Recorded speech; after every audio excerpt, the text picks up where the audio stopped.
E o mai nei le toi mau mai se tala i le malo i le si tanga o le tau tutongi wha o popo mo wa lele. E ui ina wha alau loa mai e le pulenga mlai wa lele le vea sotal wai luas fulono februari le amatai o le na wha moe moe i le amatanga o le masina le nei o mati. O le vea sotal wai na o tātou fisilingi ai le fionga le pāle mi al mta upula valea peita e le iai sona tau nuunga mautu mai.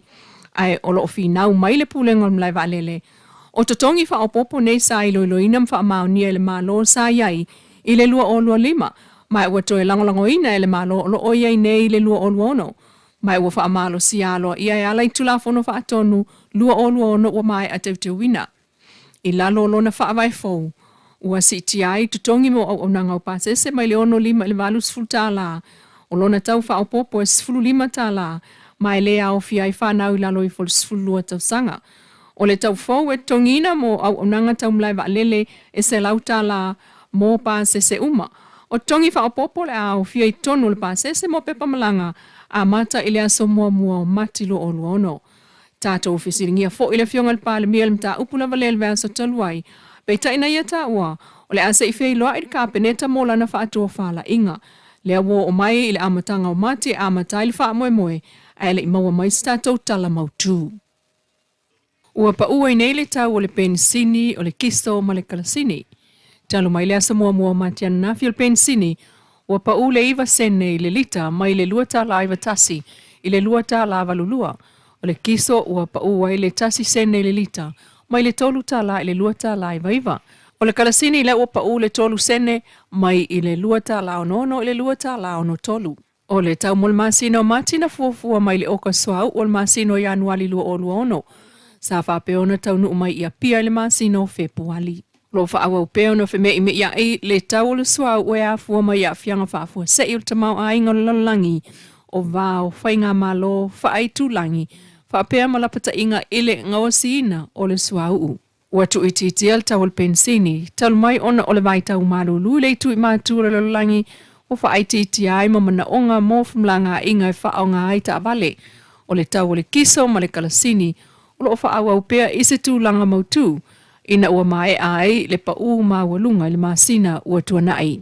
Tau le swau u i pam pensini a mati mua muae o le tolutasi o le pensini e lua tala avalu lua le lita, kiso lua iwa iwa le lita, ma le kalasini e lua tala ono tolu le lita.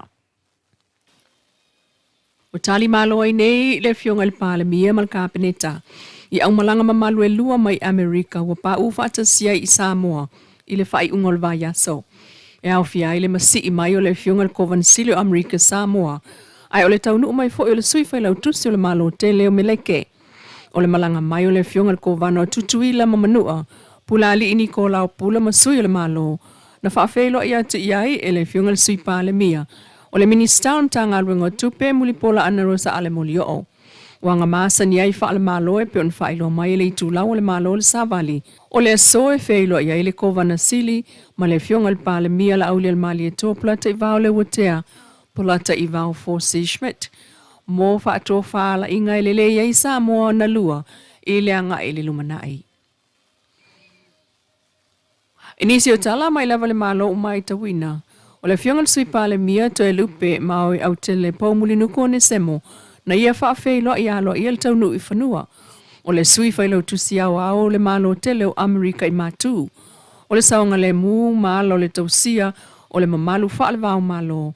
Na awa ia tu fo ia i sui o le mtanga ruenga o le vai whafo a Samoa. E au fia ilo na ofisa sili ma le au whainga ruenga.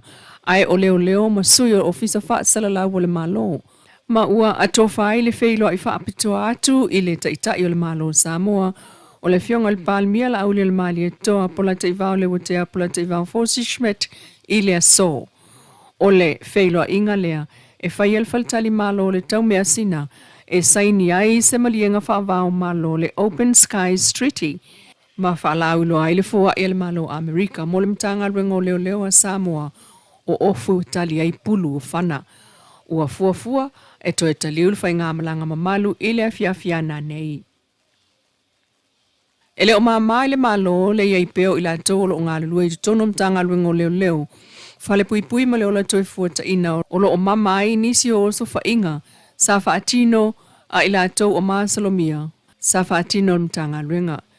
Lipatia le savali le malo ele mai alava sosu enga inisio leo o lo fa malo lo le tu mau le alava mta upu. Pe tai oto e mau fo inisio leo e to alua. Ina wa fa mawina i tutonu wala telefoni numero tonu wa ila tau. O lo anga isa o ia i o sofa inga. Sau no manino le fiongal pa le mia. Ele tasi se tangata wa afia ile mta upu. Mai lo fa awa upea sosu enga leo.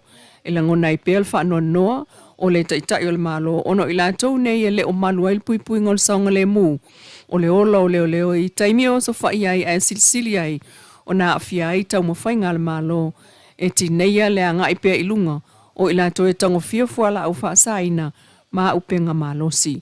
Whailo manino e la ule mali e tua e le alol tula fono le tangata e le ise alofa e le aise wha maoni e ngā lue ai e tau tua ato toa mo le malo Samoa ma ona tangata nuu na ia malu pui amsaonga le mu mai soli tu la fono onga ma le matu ia. Ua whaamna tufo el paan mio el tangata e mamai whaamtalanga al malo o le whaalata lava le nā i le malo ma le mtanga ruengo leo whale pui ma le ola toi fuata inga.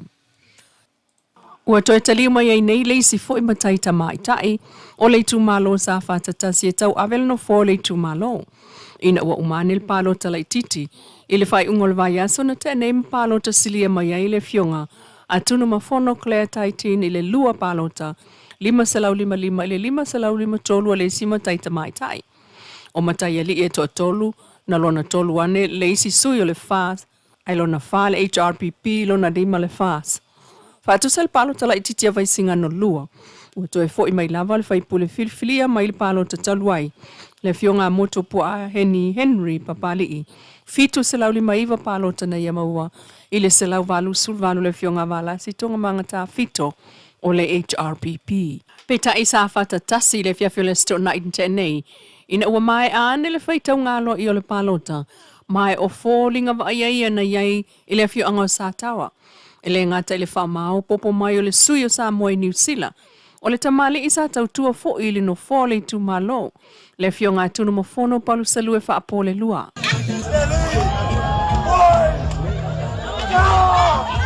Ia le tua. Pae ina iso matunu. Se i malo. Lewa mako fiausi. Walto fio le ku malo. Le wano fa mai le li. Mese furi langolango. Le leo tunu mo fono. Au se i malo. Muksi le kone. Veo kaula o fa mo moi ta sei toi se sa tao i sa mo ni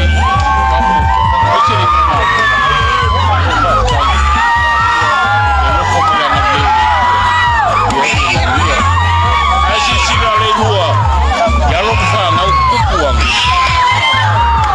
ya nganga le ko sei malo ko ti ni yo la con bo ni ya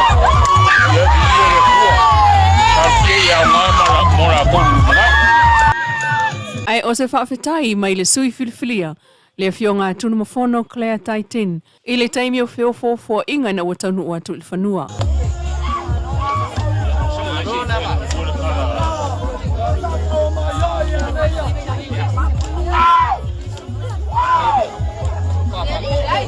Malo lava tapuai. O se mai nga whanga e tia nei a fiafi. O te whaktai e po i si o tu malo, mai lava i whangoali se ia pā ia, vai tutu. Ia ai mai se lava si o nuu e pele lo loto, si u le pau le whatumtumunga o sa whata.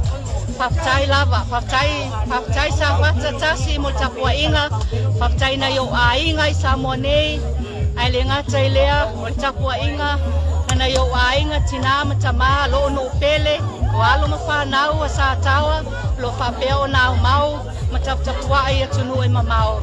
O lau tau pule lea, whaktai mo tau langolango, whaktai tele lava mo mea uma, tau langolango ina ai lo sui whatau.